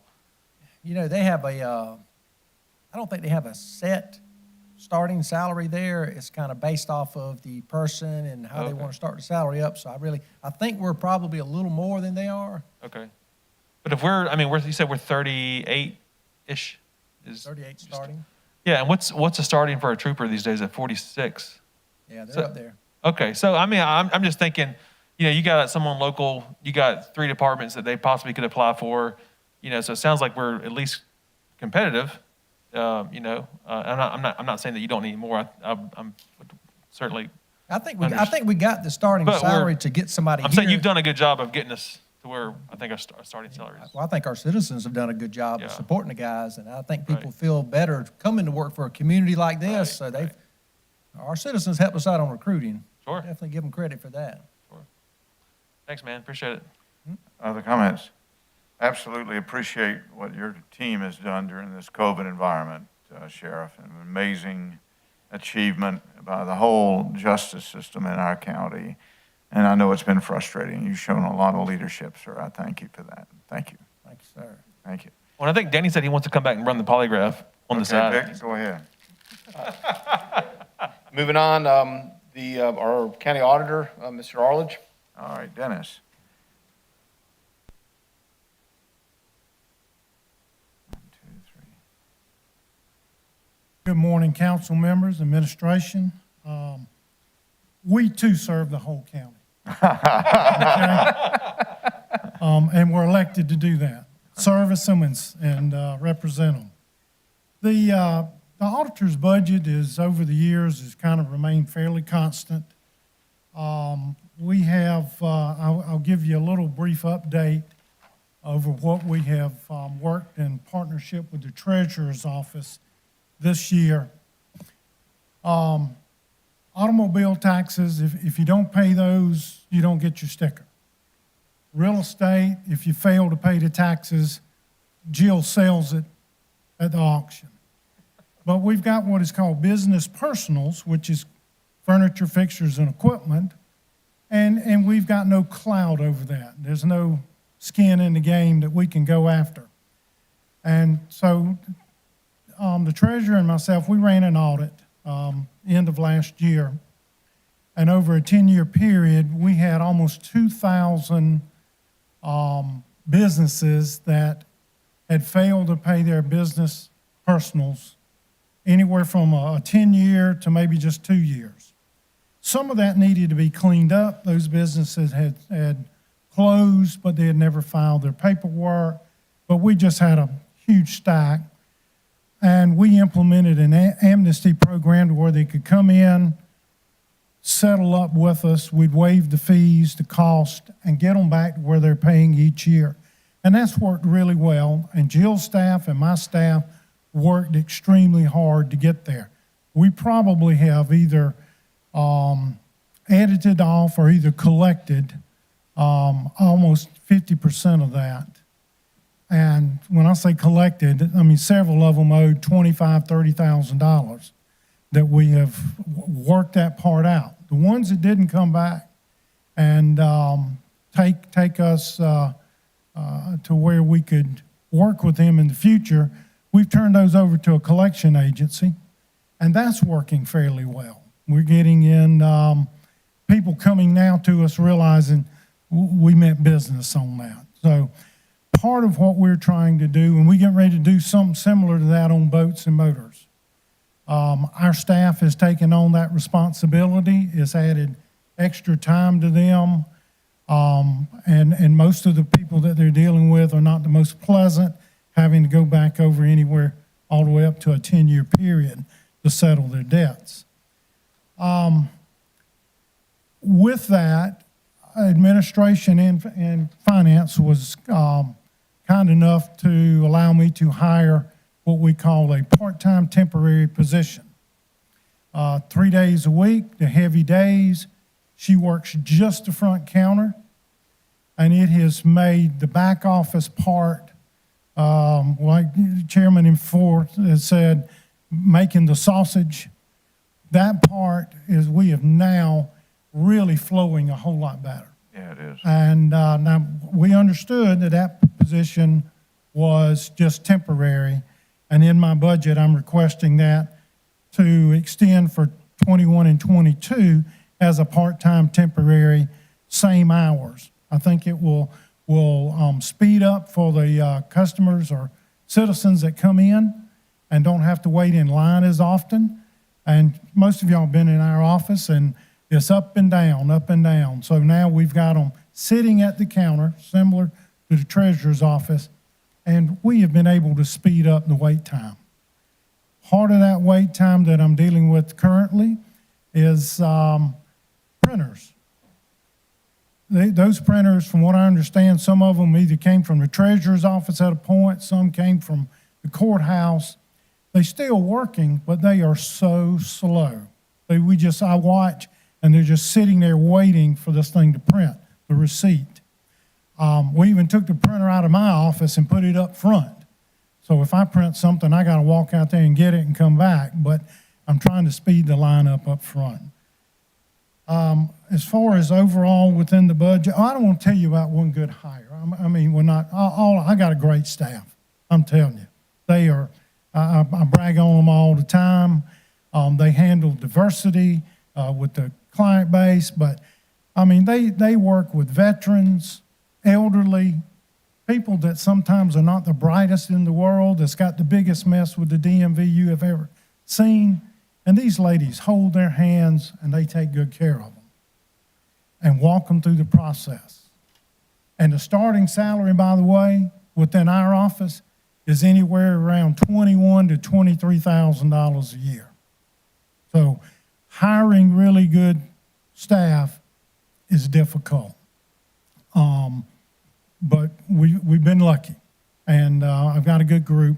I have hired a lady and was very fortunate. She came in on the part-time temporary, and I had one leave, and she applied and filled the slot, and English is her secondary language. And she has taken care of the Hispanic population that comes in. We don't understand them, they don't understand us.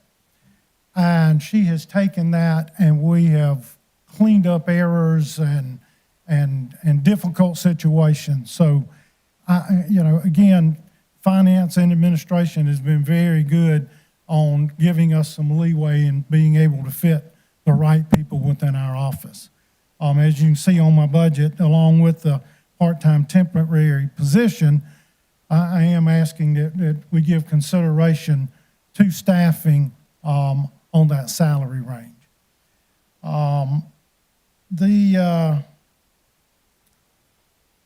Most of the rest of the budget here is fairly simple, very little increase, if any. A couple of things I reduced based on limited travel and expenses within the Department of Revenue and the Department of Natural Resources. Those two, along with the DMV, we deal with every day, all day long. And when they were closed primarily last year and working from home, we were still open. The treasurer's office and our office combined, we kept the machine running. We were half staff on a rotating basis. People still bought cars. They still needed to pay their taxes. We rolled the bills out, and collections kind of remained the same. And we did it on a half staff and trying to deal with issues and problems over the phone or by email.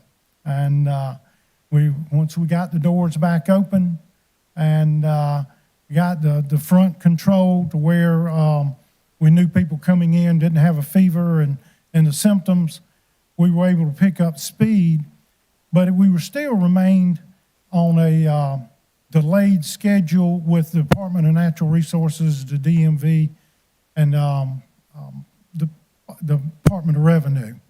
And that put us behind, and we've had to pick up a little bit of overtime. Given just about any day of the week, you can go by our office at 5:30, 5:45, and I've still got one or two ladies still in there trying to wrap up and return phone calls from earlier in the day. We have attempted to give the service that the customers or clients, staff members are providing to them that they deserve. We don't try to leave without returning all phone calls or looking on and making sure that the information they emailed in, we give them a response back. And that's taken a lot of a learning process for some of them, but we're trying to run it like a business is supposed to run. And again, the staff I have, I'm very proud of them. I went through a handful. I was no poster child for hiring there for the first 2 years, but we've got a really good group, and they're very focused on taking care of our citizens. As far as the office supplies, the equipment that I'm looking for is a printer or 2 printers if possible. We can work with one and maybe, like the sheriff's cars, work our way up to another one at a later point. Any questions from you or any comments that I can Gentlemen, address? fellas. Dennis, always a gentleman. Thank you so much. You're not asking for a whole lot. Surely we can find a few printers for you. You certainly need them. So thank you. You ran your All-State company tremendously well, and you're running this department tremendously well. Thank you so much. Thank you. Sir? Yeah, Dennis, thanks for all you're doing, and thank you for being willing to always you've helped me with some constituent services with folks who get their bills, and you're an open door and always helpful to help us figure those out, and even help us have some good outcomes with some of those constituent issues. So thanks for all you do, man. And I'm with Russell. We'll find you some printers somewhere in this building. Not, we'll go to Office Depot and get you one. Okay, well, printers are great. That part-time temporary person's extremely important too. So, if we have to get down to bargaining, let me know. I'll give you a big sprint. Share a All quick, right. if I could, Chair, I want to share a quick story. You know, Dennis, this is public service. When we have a citizen in Lugoff who complains about a local business charging 10% tax instead of 8% as they're doing, different areas, Dennis personally got involved in it and called the Department of Revenue, got it all straightened out, and got in touch with that citizen. I just really appreciate that. Well, They did too, Dennis. Good public service there. well, thank you. And, all of us at some point's going to have to run again. So, it's, the constituent service doesn't just end up with your districts. It's with all of us. And for these 2 years, it's a big learning experience. But when our administration, when Vic and Danny and Sandra and Mary and the rest of them say, let us know if we can help you, they really mean it. I mean, I've never contacted them that I didn't get an outcome. Might not have been the outcome I wanted, but I was able to get an outcome. And and getting along with Treasurer's office and Assessor's office, we all work well together. And when I go to some of the things involving the whole state, not many counties have that relationship. Can I build on that theme? Dennis, you and I talked at length along with Jill about contracted support on the notices and things of that nature. Are we still with two, or are we going with a single solution between you and the treasurer's office? We are on the, with QS1 now, printing and all of the bills. So it's a single one. That's right. Now, we still use Sturgis, is that the name of them? We still use Sturgis, but they're more so in the treasurer's office than mine. But yes, QS1 has the bulk of the relationship, and it's helped out. We've remodeled last year. Yeah, I got it. I've got to watch the time here because we have some other people. But that's worked out well. The answer is I got it. Thank you. Dennis, no, but stay. I do want you to know that between you and Jill, it's been an amazing partnership, and I just want to echo what the other gentleman up here said. And secondly, being the auditor and treasurer is not always the most pleasant thing in the world, especially when you're dealing with law-abiding citizens who are unhappy with what they're having to do with their money, and treating them with dignity and respect and compassion has been, as Mr. Jones said and others have said up here, a hallmark of you and Jill Cato, really, especially during this COVID time. So I appreciate the efficiency y'all have brought, but also the compassion. Thank you very much, Dennis. I likened it to you a while back as Zacchaeus up in the tree, so the tax collector. But it's, you're right, we have worked well together, and it's been a pleasure working with Ms. Cato. Thank you very much. Thank you. Members of council, that'll just segue us into the treasurer, Ms. Jill Cato. Good morning. Good morning. Thank you for having us come and discuss our budgets. We'll really appreciate everything that council and administration has done for us. And I want to start off and say thank you to Vic. The enhanced you that he is in charge of, and he does I think, department head. The first one he gave me was really, I don't know how he knew it, but it was something I really needed to do, and I appreciate what you did. And I've built on that. And so I'm on my fourth one, but it's really been built on, and I appreciate you starting that and getting me into that, so it's helped a lot. Dennis is right. We've been through a lot of changes this year. We've done a lot, and we've changed a few things, and I'm very proud of our county. Where a lot of the counties were still closed after a year, we were up and running full-time after about, 4 or 5 weeks, and we never missed a beat. and we still collected the payments, and we had to do some adjustments, which we did, and we had to start taking online payment, with the telephone payments, which we don't do because actually we just don't have the staff for it when you're open and the people are there, and we just didn't have it. But during that time, we were taking online payments, and we took a lot of them. And we even helped a lot of people, especially a lot of the senior citizens who never used a computer before. We would talk them through how to do it, and now that's how they pay their bills. Nice. So it helped a lot to get that information out there to them. I was really proud of my staff. They helped with the hotline. They helped with the back and taking the employee temperatures and also at the front. And so they really stepped up and did their job, and they did it very well without, without griping with anything, because they knew this is something was unprecedented. We've never seen this before, so they were willing to do their part. And I think everybody in this county did their part. I think we all did. We stepped up. But I have two budgets. So the first one is the delinquent tax office, and as you know, we did separate the office of the treasurer and the delinquent tax office, and it's worked out really well because that's taken a lot of the traffic out of the tax office, the treasurer's office, to go over to the delinquent tax office, and it's worked really well. The public has really caught on, and with the signs up and everything, and they do go over there, and so they're able to work where we don't have to spend so much time looking up delinquent taxes and see if they owe prior years and all this other stuff. We can get ours in the treasurer's office, get these people taken care of, out and gone. But, and I appreciate that because they've done really well in there. So really, it's just my budget. I don't need anything as far as anything different, so my budget there is pretty well what you see. So there, because all of that's been taken care of, and I really appreciate that. As far as the tax office, we did start a new thing with the DNR.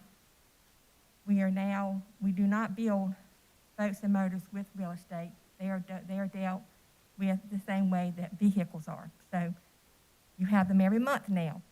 And since it's new, it's really beginning last year, and they didn't bill for last year. This year, the new ones and the renewals are coming up, and so this is now a monthly thing, so it's adding to the monthly, what we have to do monthly. I haven't heard yet when. I have heard an inkling that as of right now, we do not give out the decals for boats, but I hear it's coming. So this is another thing that the state's going to put on us, along with the DMV, giving out the decals and different stuff like that. So if we do something like that, and I know it won't be this year, don't know that it'll be next year, but there's going to have to be new printers and all kind of new things that the state's going to require. I don't know. This is kind of up in the air right now. As far as the budget for this, it's pretty well what it was last year, what we have. The only difference, as I said, is that we've got new stuff coming up. With moving the delinquent over there with 2 people, that has left me with 5 people in the treasurer's office. It includes me, and that's dealing with a lot of doing, especially if you got people out sick, you got people on vacation. We need, at times of the month, we need 3 people at the front at least. And so I work the front, and my accountant works the front. My deputy works the front. We have to keep everything going. And I am requesting another person for them because, like I said, when I first started here, there was 9 people in the office, and that included the delinquent. Now there's 7, including delinquent, and we have grown tremendously. And we've taken on more for the state. We've taken on more things. And also another thing too, during this pandemic and a lot going on, the bankruptcies have just about exploded. And, we're in charge of that too, handling the bankruptcies, and it's very time consuming. And you have to be very careful. If you make an error, they can fine you $10,000 for making an error if you try to collect something that's not supposed to be there. So we have to be very careful with what we do. So I would like to have another person. And I am requesting that because, like I said, if all this other stuff is coming down, we're going to have someone because, it's beginning to be overwhelming. One thing I want to tell council, We do save a lot of money, and we did save a lot of money in overtime this past year because I started a new program. We used to get all these about 12,000 checks from mortgage companies that we'd have to enter one at a time. We partnered with Auto Agent, and now we can post those payments in 10 minutes. So we've saved a lot on overtime that we don't have to do. A little bit during the time that the bills go out, but it's not near what it used to be. So we're trying to get some new things, and that program cost the county nothing. It cost them nothing. So, and also the AFCS that Dennis was talking about, it cost the county nothing. So we're trying to get these programs in that's not costing anything, it's only helping us, but we're trying our best to take care of the county's money because we are collecting it. And so we're trying to abide by it. But I just want to thank you. That's all I have to let you know. I appreciate everything that you've done for the county, everything you've done for my office. And, everybody's been through a lot this past year. But we just want to say, thank you. But I think everybody just stepped up. Jill, thank you. When I look at you, I see courage and commitment and compassion, especially with your loss this year and COVID and all the great things that you happened on. Let me turn it over to council.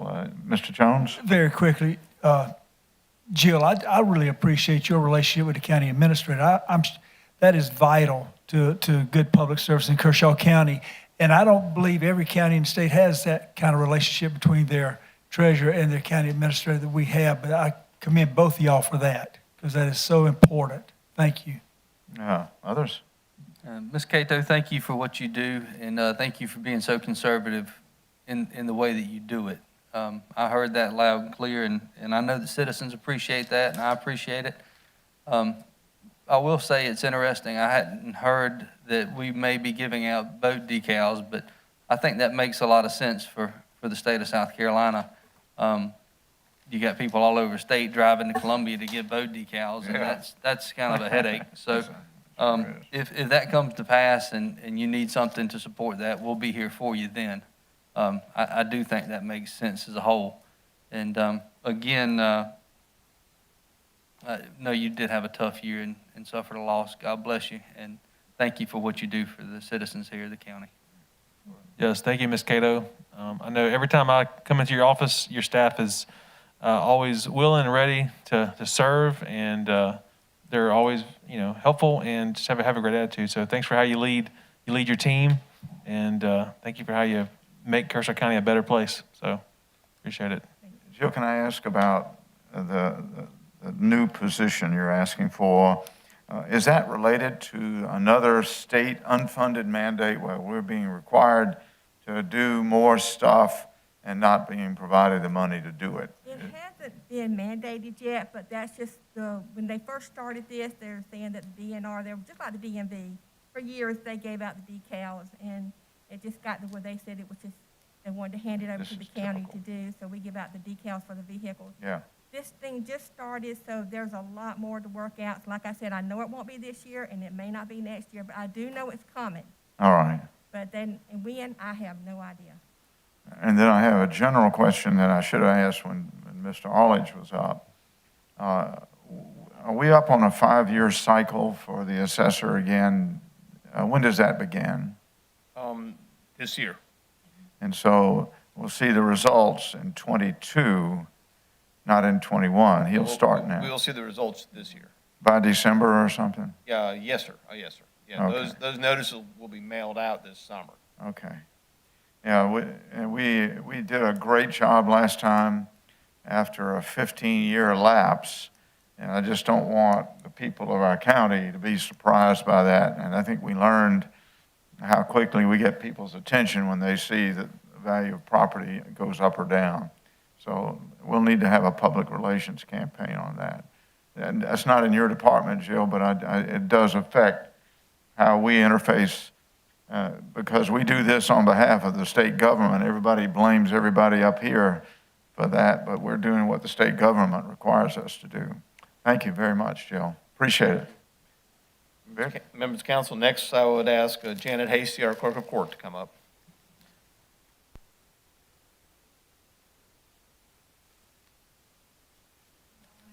Morning. Good morning. I'm going gonna take my mask off. I can't hardly breathe. Hey, Janet. I'm getting nervous. No, I not don't like you. doing this kind of stuff. Yeah, bring the I like microphone seeing down, y'all. so, bring the microphone down there, Janet. There I you like go. to see y'all, but, first of all, I want to thank Vic and Danny. I hit them a lot, and especially Sandra. She helps me a lot, and I appreciate all your staff and all for all y'all do. I want everybody that can and will take the time to come and see the new upgrade in the circuit courtroom. And we're getting another upgrade. I requested a while ago to get the DCR, the digital recording that we have in family court. I requested it to be installed in the circuit courtroom because when family court has a huge case, an overflow, they could use a circuit courtroom, whereas they can't do that right now. So they are installing that, and it's no charge from my understanding because this was done prior to they got together with, court administration got together with the AV guys before they installed it, and they worked it all out at that time. And that's going to help a lot because the courtroom could be used for family court also instead of just circuit court. And it'll make it more smoother and all, and the judges are excited about that. So, but that's one big thing I'm very excited about. I'm also, just like everybody else has already said, I've got a wonderful staff. The girls in family court have learned 2 big programs that's statewide. Another new program is coming. My understanding, it's the end of this year of e-filing in family court. And so that's another program that they're going to learn. And I would very much appreciate for circuit court and family court, the circuit court, as we've got 4 juries out right now. Court's starting up, and I sent Vic the email that our jury's starting up. And I mean, it's a lot to do, a lot with all that with circuit court. Of course, family court doesn't have juries, but at least a 3% raise for my staff. I want to keep what I have because it's tremendous to have to, and I have some that's been there a couple of years now, and they're still at 23, 24. And it's hard to keep somebody and hire somebody and retrain them for what they already know at that level. So it's really hard for that. The minimum wage in Kershaw County, and it's really, really low. And like I said, you try to get a little bit of bump up, but we haven't had any. So there's not a whole lot we can do unless y'all do something. And I would really appreciate, my staff would really appreciate a raise. The morale, they're still working hard. They've been working hard. And I really appreciate all you could do. The circuit, family court, since they've got these programs, I called DSS, who's implementing the PACS program and the FCCMS program. How much was that going to cost the county? I got an email that's not going to cost the county anything. So I was on QS1, which we were paying. Now I'm only having to pay, I think I've got in the budget, $13.75 for the building permit and maintenance. That's all, no data processing fees as of this year, as of the upcoming budget year. And she said they said they'd let us know, but they don't have any charge for us at all. Because I told them we was trying to get this together for the budget and all, and of course she understood that. But I'm very excited about that's kind of gone away. And I've had to do a lot of, I did a lot of repairs. I had to do all my time clocks and all that. changing over to 21 and all. So that's been something that I wasn't really, I was hoping it was enough, but then that worked out that I had enough money in the budget for that. So all that has been done. We're over 4,000 pending general session cases right now. We have 9, since COVID, we have 9 paper boxes that are full.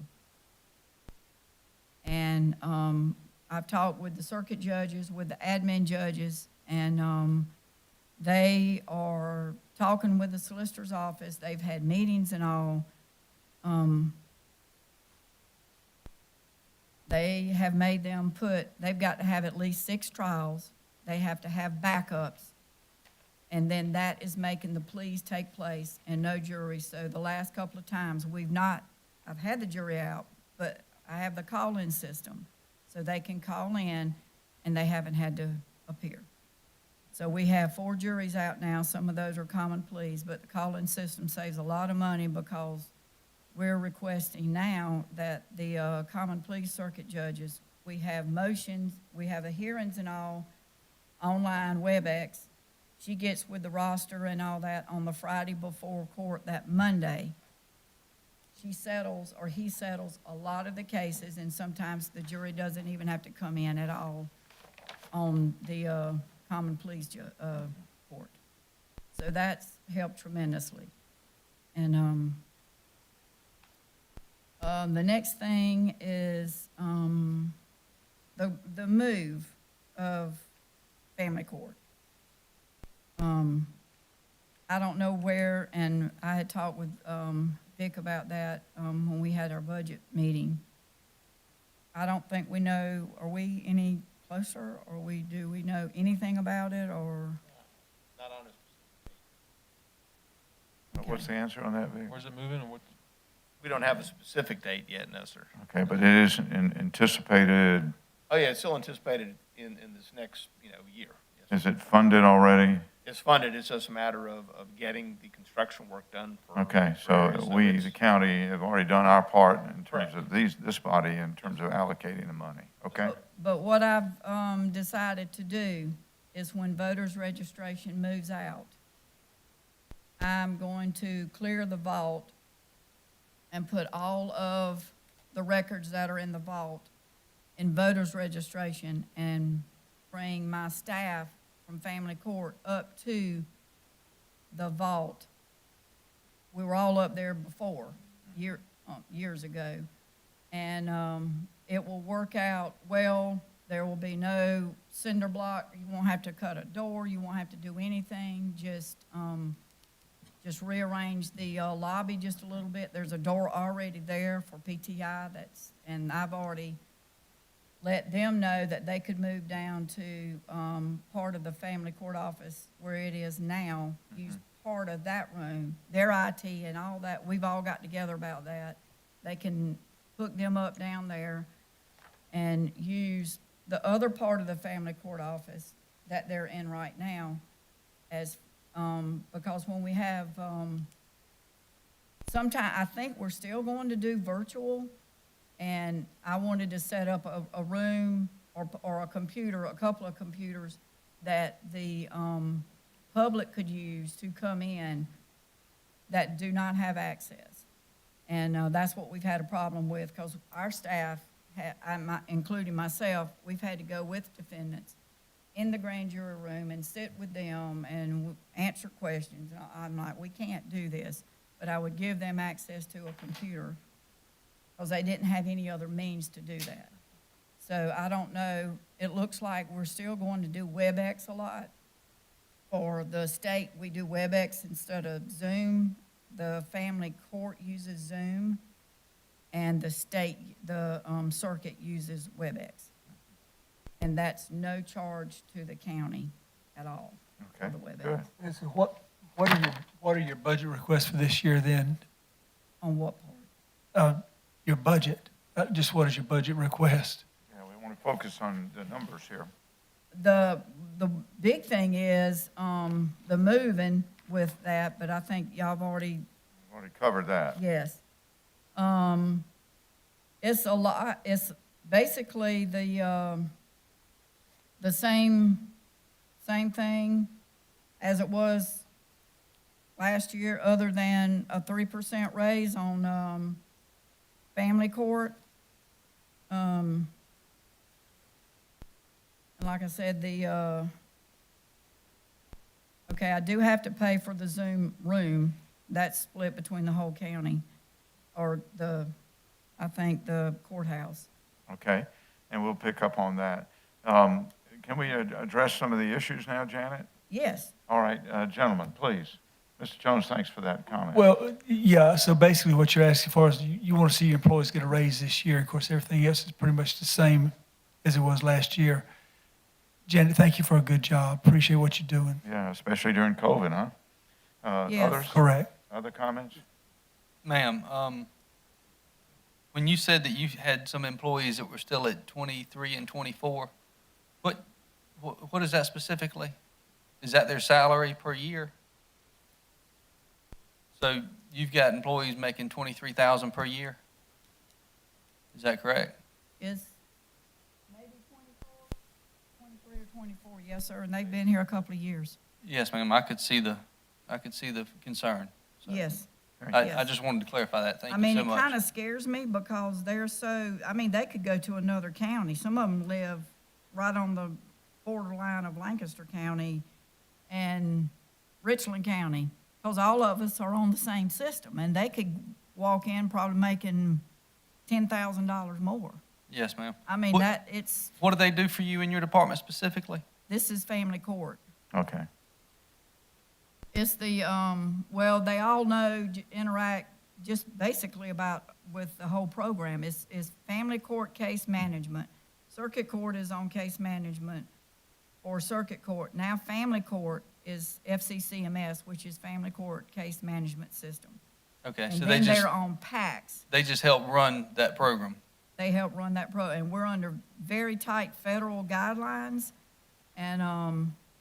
And they've dinged me already on an audit I'm under presently because I do not have access to, we have keypads in all the doors. I can't monitor that.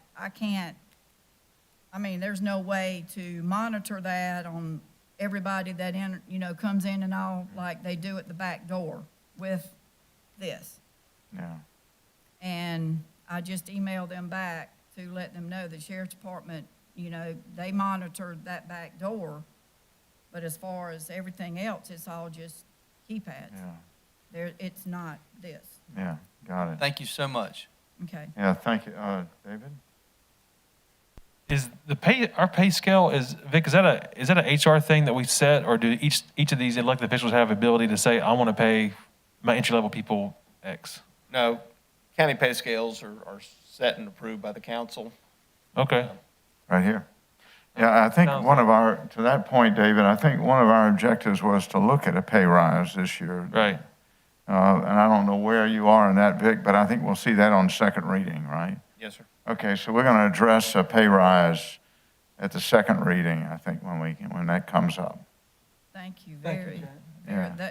thank you. I Yeah. mean, that's my biggest thing right now. We got it. They do a fantastic job. I can't thank them enough. I have a wonderful staff. They worked through all this COVID stuff. Everybody did, and you Yes. did a great job.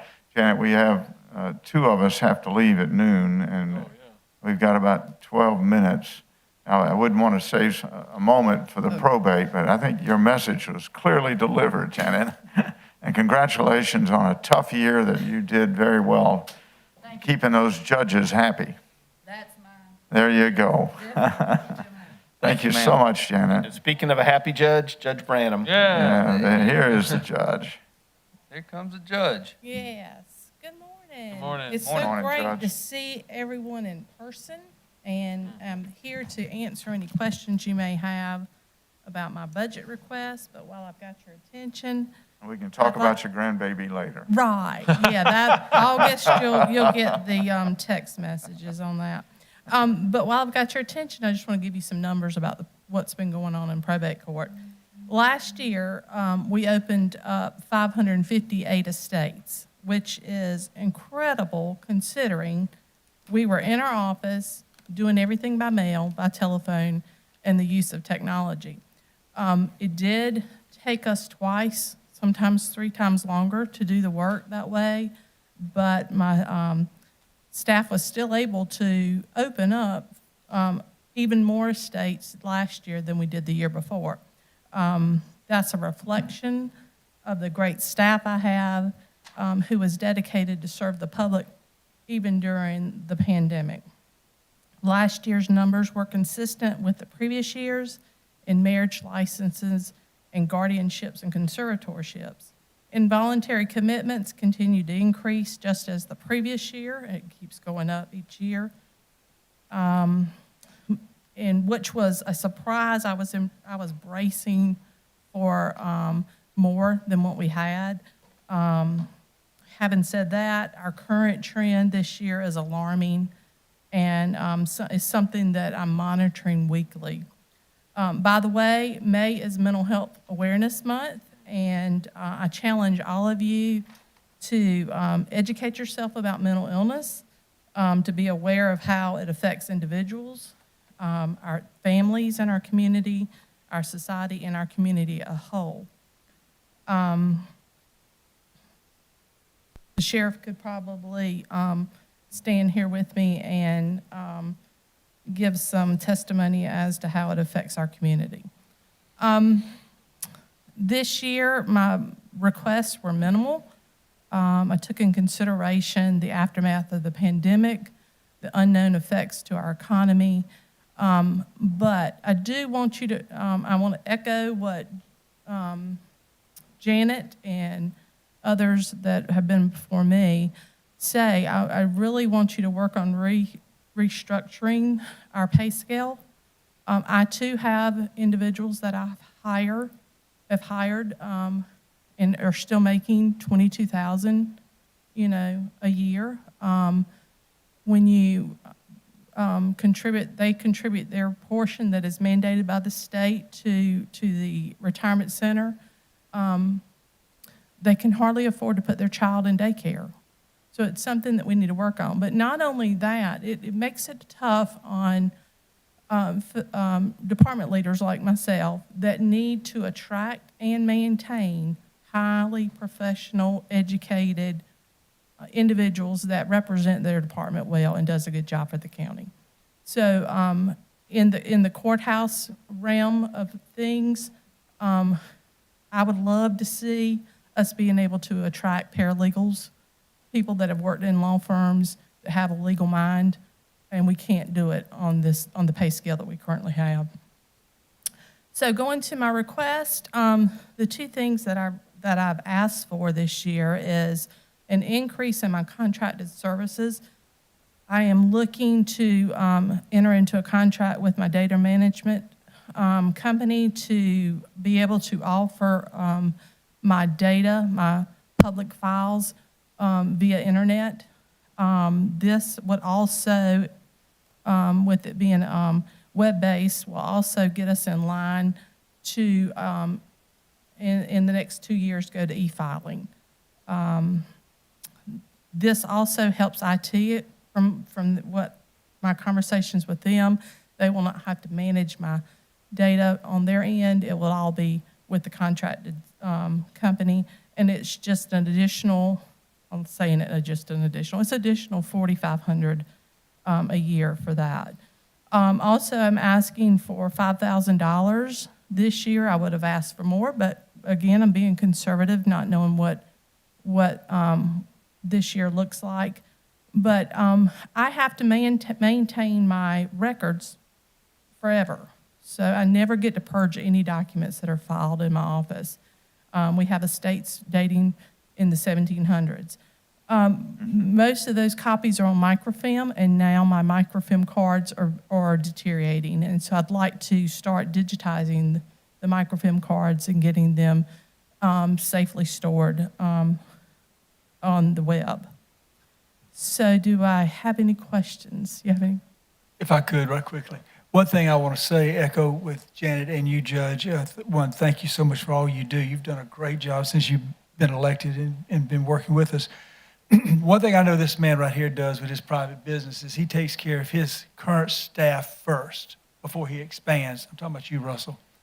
But he looks at, I've heard it from his employees, he looks out for his employees before he just goes out and keeps expanding, and that's something that I've stated this year that I want to see us do. Instead of just bringing on more and more staff, let's take care of the staff we got now first. And because we do need to look at that, and we need to take it seriously. So I appreciate you bringing that to our attention as well as the clerk of court. Thank you. Other comments? I would just say, over to you. I was just saying, thank you, Judge Branham. You do a great job, and Thank you. thanks for keeping us aware of all the things that you need, and we'll work to help you with that. All right. Especially the digitizing of those files. Those are probably Yeah. some sensitive things that, some archives that are part of history. We don't want to lose those. Right. I just want to say what a great job you did, as did everyone else here during this COVID period. And secondly, your hallmark of compassion and passion for our county. Thank you so very much. Grandma. Yeah. Congratulations. I take that name proudly. That's right. Thank you so much.